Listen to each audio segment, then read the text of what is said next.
Don't mess with someone whose friend has ties to the mob. Posted by user Michael Gale 33. This is a story that has been told to me by mother about her father and his friend's family back in the mid-60s. Now, a bit of background here. My grandfather and his friend were childhood friends and were as thick as thieves. They both were first-generation Americans to Polish immigrants, and both had jobs at the local water treatment plant.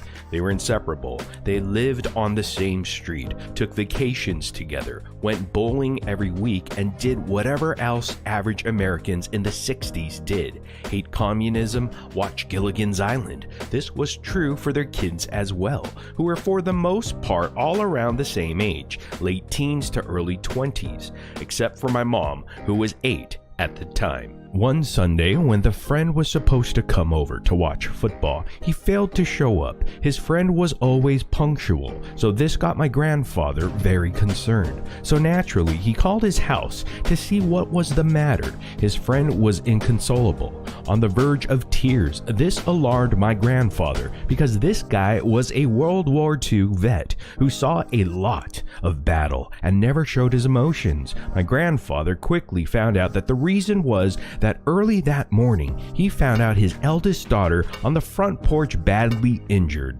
She had recently broke up with her fiance and had went over to his place the night before to get some of her things. The two of them got into an argument which escalated into him beating and raping her. After it was over, she just walked home in shock, and since in her state had left her keys at his place, she sat on the porch until her father woke up and went out for the morning paper. My grandfather was fuming over this and asked him if they had called the police, to which his friend said that he did, and there was nothing they could do. He explained that the ex had a rock-solid alibi from all of his friends who said they were out drinking that night. When he combined it with them having a publicly known falling out, him being the son of a city councilman, and, well, it being in the 60s, the cops pretty much shrugged and did nothing. Now, even though my mom was so young, she still to this day remembers how quickly he turned from anger to emotionless and almost robotic when he said that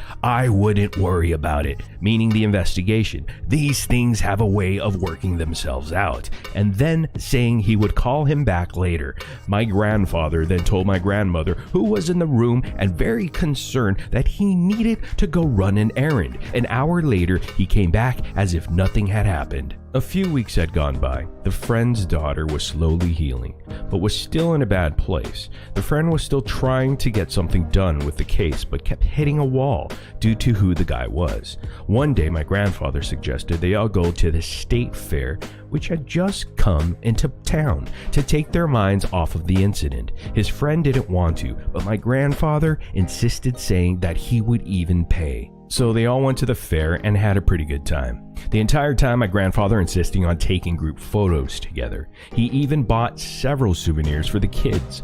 My mom got a teddy bear, which she still has.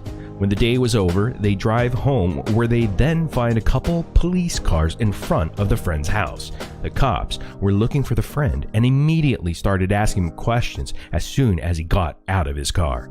It turns out that morning, as the ex-fiance was going for a walk, he was jumped by two large guys who proceeded to throw him in the back of their car and then dump him in front of the local hospital 3 hours later, with every bone in both legs and arms, several ribs, nose, and jaw broken.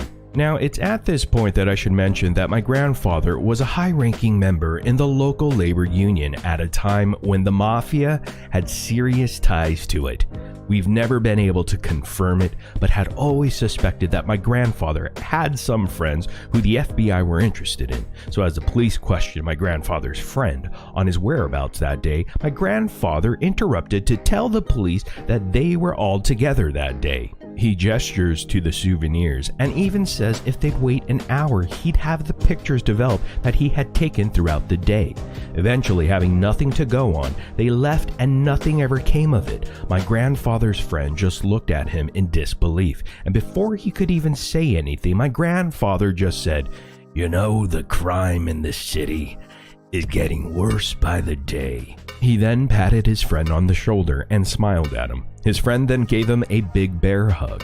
He He thanked him for their day at the fair, and they called it a night. The two of them stayed friends for the rest of their lives and never spoke about that day again. Fortunately, the friend's daughter was able to heal from the attack and later got married and had a couple of kids. She's still friends with my one aunt and is doing great. Now, occasionally my mom or one of her siblings would ask my grandfather about the incident, and he would just say, "That was such a terrible crime. I hope they catch whoever did that," before changing the subject. While I'm not 100% if all of this is true, my mom and two aunts have all separately attribute the story to the same wheelchair-bound local guy who is very weary anytime he sees any member of my or the friend's family around town. 97% uploaded.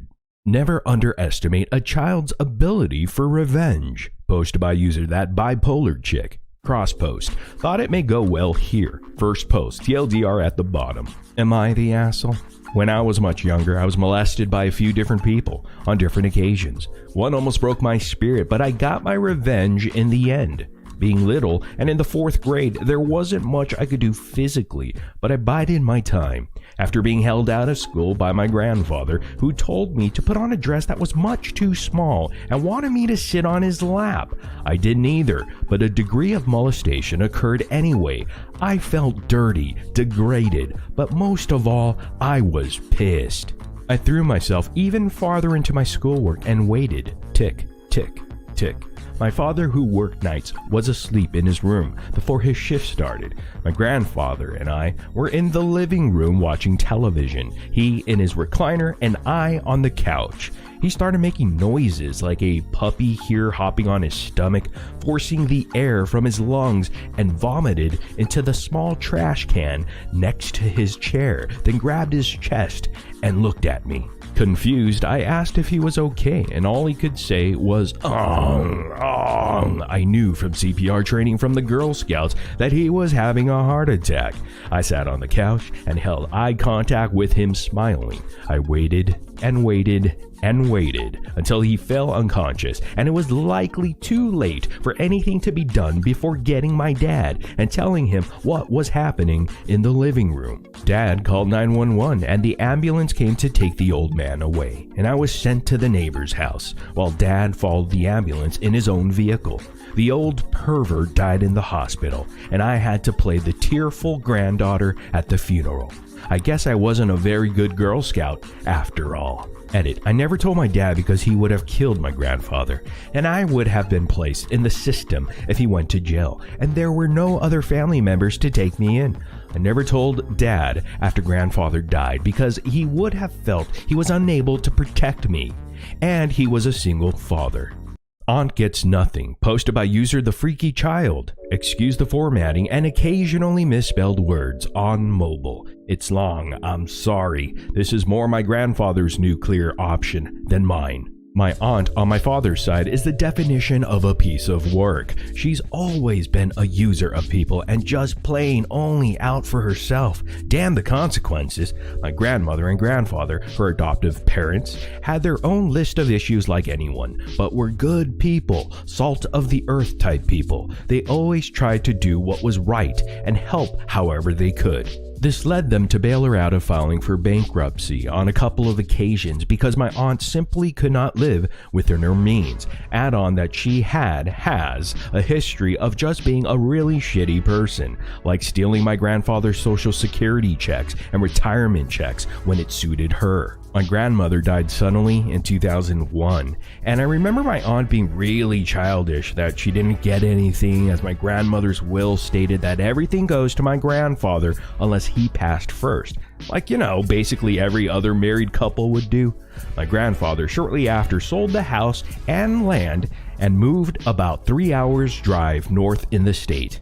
I was 15 at the time, and the toxicity of her threw this really dark shadow over my whole family in my eyes.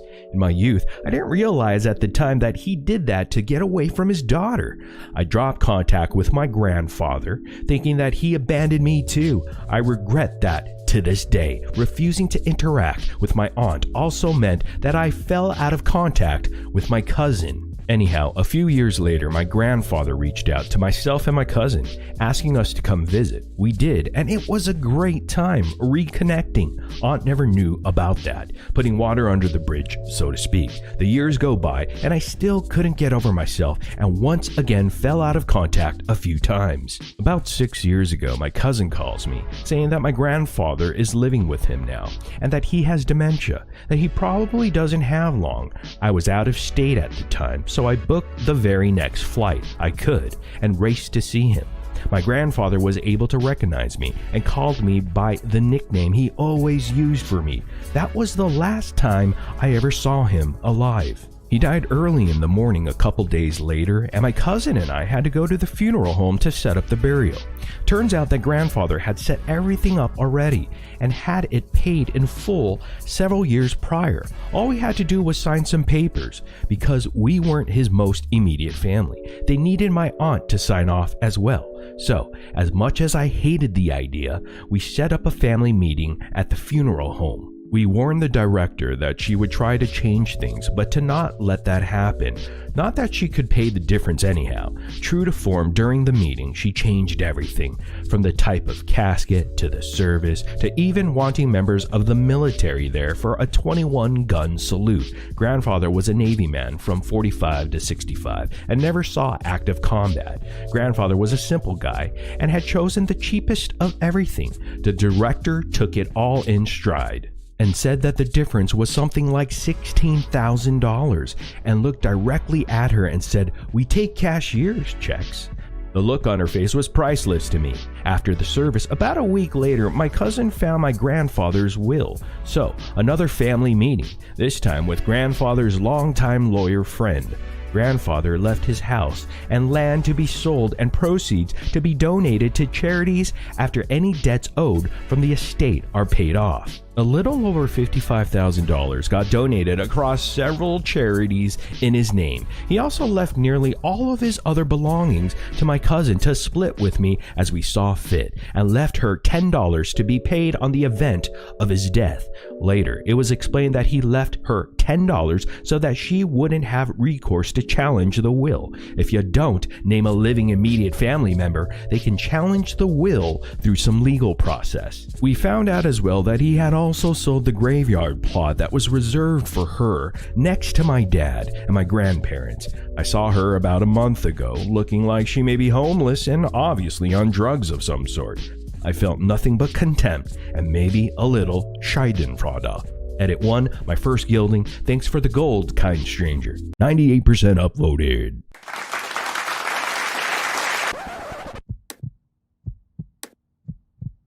Watching my videos reduces misery by 0.0. Bye for now.